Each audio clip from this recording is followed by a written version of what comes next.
Pune डरेलाणी corona राज्य में चलित वर्ष प्रथम मुंड नहीं कोरोना कोरोना जड़े आक्रांत मृत्यु पर एवं सभी मनरे पशिछि छनका।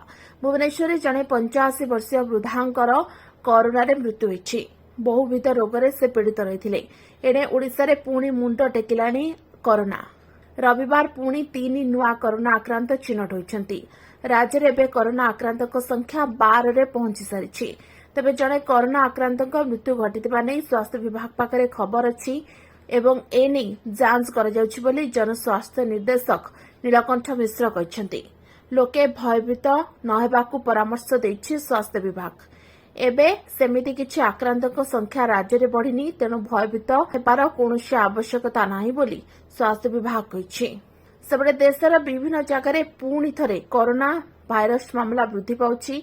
फल राज्यगुड़िक कोविड परीक्षा वृद्धि और हस्पिटाल बेड प्रस्तुत भली प्रतिरोधक पदक्षेप नि दिल्ली, मुंबई, हरियाणा, केरल, कर्नाटक भली राज्य में कोरोना मामला दिनकू दिन बढ़िबार लगी।